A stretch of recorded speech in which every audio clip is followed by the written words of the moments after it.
Finished my econ homework, Pops. Think I'm gonna go shoot some hoops. Now wait 1 minute there, son. I got something to tell you. Let me tell you about Google. What?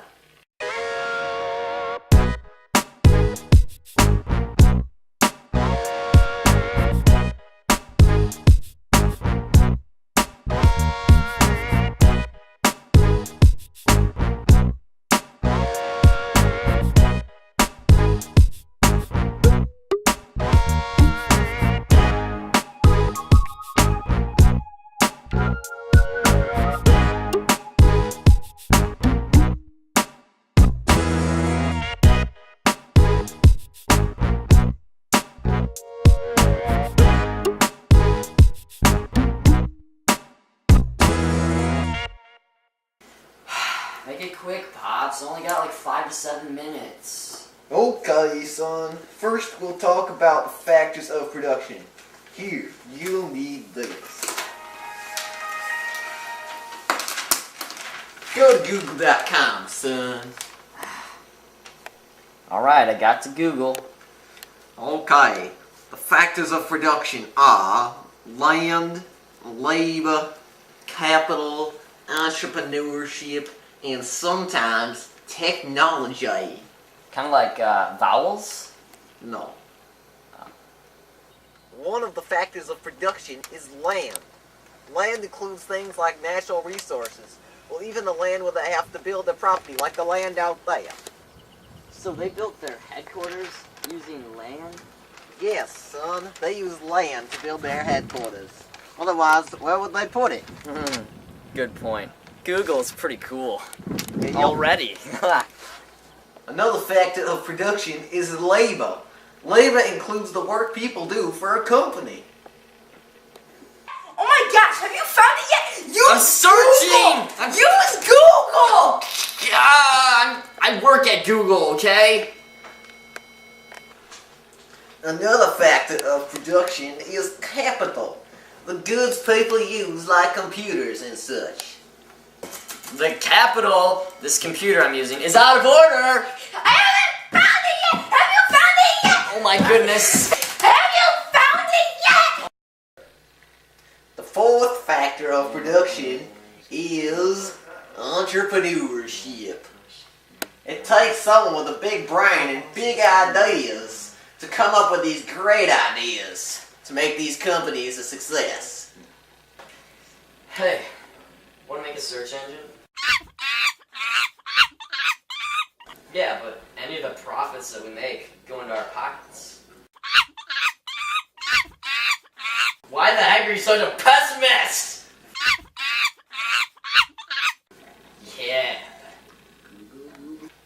Yeah, alright, yeah. I get it. Do you get this, son? You know, I'll be able to... Yeah. Yeah, Google's pretty sweet, isn't it? Sure, Pops. Yeah, that's what I thought. The final factor of production is technology. Remember, this is the one that doesn't always exist. But lots of companies nowadays need to use technologies to be a success. Yeah, I'm just, I'm over here, you know, I'm working full-time right now, you know, Google. It's on the way up, so, you know, we've been incorporating a lot of technology into things, you know, it's really helping speed processes up. It's pretty much the catalyst to all entrepreneurial businesses, you know.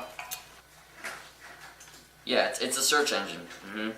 Yeah, it's Google. Yeah. But remember, it's only a maybe. What? Yeah. Oh, I'm so hungry. What are we doing in the basement? Well, Google was most likely started in a location like a basement or a garage. And if you're hungry, let's have some breakfast. Is it ready yet? Looks like it. Fill her up, son. Oh, thank you. You got some syrup with that? Yeah. Thank you. Another thing I want to talk to you about is supply and demand. Okay. How does that fit in with Google? Well, Google makes their money from advertising. The demand for advertising has increased right along with the internet. The internet has been increasing of late, so their demand is increased. Supply is there's more websites on the internet to be able to put advertising upon. And there's also more websites, so they want to advertise right through Google. It's a good way to make money, don't you think? So this sea urchin that I have might want to buy some advertising on Google. No, sea urchins want to be left alone. They want to sit in the water and be left alone. Put it down, Stuck y'all. on my hand. Put it down. Sea urchin want to be left alone. Okay. Come on. Google. Alright, son, I want to tell you about trade-offs. Sacrificing one good or service to purchase or produce another. Basically, with every decision you make, you have to decide between one thing or another thing, and usually both things are pretty good.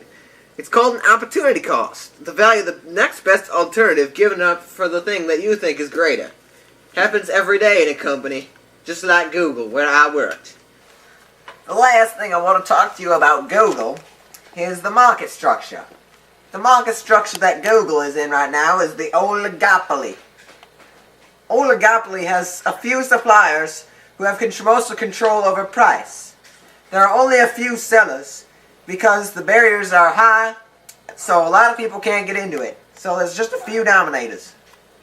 So it's kind of like the competition between hot dogs and pizza. No! Stop trying to make my life difficult. You keep taking my conversations examples and twisting them to something that you like by yourself. I'm trying to have one simple conversation with you right now. I'm just trying to understand it in my own terms. You're understanding Google, boy. That's what you need to understand. Okay. Listen, Google. Anyway, back to oligopolies. They have non-price competition because there's only a few sellers, and if they raise their prices, they'll go to the other competitors. But Google seems to be trying to make it a monopoly because they're thinking about buying Yahoo and some of them other search engines, and they already have things like Google Earth and Google Images, Google Video. They even got YouTube. Glad that's over. Play some basketball. Where's my basketball? Let me teach you about basketball. What are you doing? What? It's the least you can do. Just throw away my newspaper, you know. Throw away your newspaper. Yeah, you did. I'm getting aggravated. I can't stand the lack of shade. I'm too bright. Oh, let's go then. Why'd you do that? Split the Lakers, didn't you? Oh yeah, I was right up there with all those classic Wilt, all those freaks. Well, They're a bit tall, but... Oh, there you go. I don't want to trick old Wilt on me. And you broke my life. First you throw me in the newspaper, you break my life. You broke my life. I'm pretty sure Mark did that last night. Yeah, that's true. Mark came up. He's a bad little scout, you know. I don't want him to I don't want him in our house. Alright, introduction 2007. What? We're done. No, we're not.